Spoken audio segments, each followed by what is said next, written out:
কিন্তু দল হিসাবে আমাদের উপরে যা করা হয়েছে, এই জুলুম শব্দ বলতে আমার কষ্ট লাগে। যা করা হয়েছে আমরা আল্লাহর রাস্তায় তা ক্ষমা করে, দল হিসাবে আমরা কোনো প্রতিশোধ নেব না। আমরা 15.5 বছর আপনাদের সামনে খোলা মনে খোলা পরিবেশে আমরা হাজির হতে পারিনি বলে দুঃখ প্রকাশ করছি। আমি কাউকে দায়ী করব না, কাউকে দায়ী করে আমার বড় কোনো লাভ হবে না। আমি ছোট মানুষ, ছোট একটি পরিবার থেকে আপনাদের সামনে এসে হাজির হয়েছি। আমার পারিবারিক শিক্ষা হচ্ছে শুধু মানুষ নয়, আল্লাহর সমস্ত সৃষ্টিকে সম্মান করো। আমি পারি কিনা সেটা আল্লাহ ভালো জানেন, তবে আল্লাহ তাআলার সৃষ্টির প্রতি আমি সম্মান পোষণ করার পক্ষে। একটা পিঁপড়াকেও আল্লাহ তাআলা অহেতুক পয়দা করেননি। আল্লাহ বলেছেন, ও হে মানব জাতি, তোমাদের কল্যাণের জন্যই আমি তাকে সৃষ্টি করেছি। মেডিকেল সায়েন্সের ছোট্ট একজন ছাত্র আমি যখন আমার ছাত্র জীবনে বিভিন্ন বিষয় নিয়ে একটু ওই অক্ষরে লেখার বাইরে আমি চিন্তা করেছি, আমি দেখেছি প্রত্যেকটি জিনিস রিয়েলি আল্লাহ তাআলা আমাদের কল্যাণেই পয়দা করেছে। এক সময় আমার মনে আসলো, সাপকে কিভাবে আল্লাহ তাআলা আমাদের কল্যাণের জন্য পয়দা করলেন। তখন খুঁজে পেলাম যে ওর ভেনমের মধ্যেই আল্লাহ তাআলা ক্যান্সার প্রতিরোধক ঔষধ রেখে দিয়েছে। যে সাপের ছোবলে মানুষ মারা যায়, সেই সাপের ভেনমের মধ্যেই আবার মানুষের জীবন রক্ষাকারী ঔষধ আল্লাহ পয়দা করে দিয়েছে। কাজে সেও আমার জন্য উপকারী। একটা সাপকে আমি বিরক্ত না করলে সেও আমাকে ছোবল দেয় না, তাই একটা মানুষকে আমি কেন বিরক্ত করব? মানুষটা সৃষ্টির মধ্যে সেরা, এই জন্য মানুষকে সম্মান করা আমাদের দায়িত্ব। এবং তিনি বলেছেন যে আমি 24 বছরের সাংবাদিকতার জীবনে আপনাদেরকে তেমন করে জানার সুযোগ পাইনি।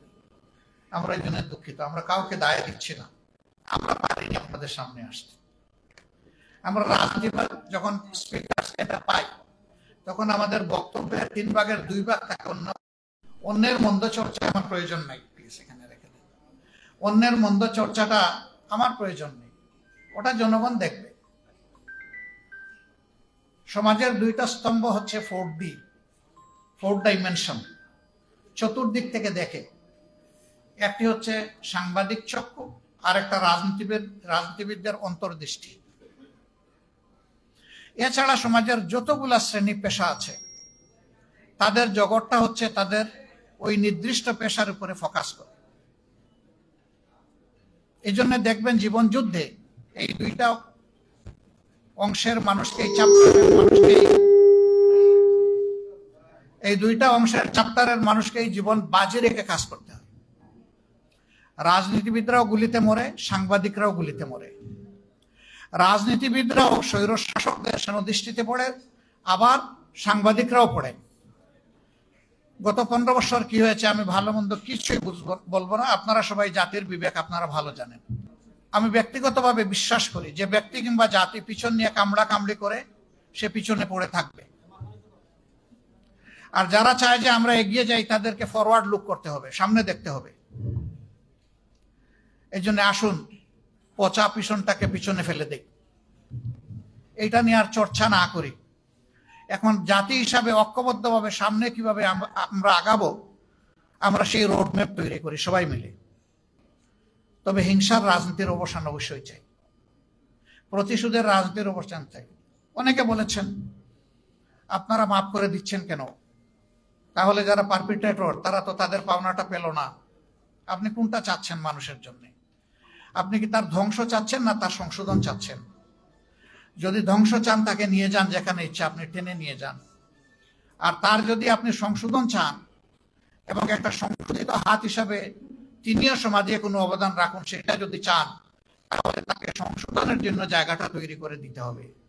ওই জায়গায় হিংসার কোনো জায়গা নেই, এখানে উদারতার প্রশ্ন।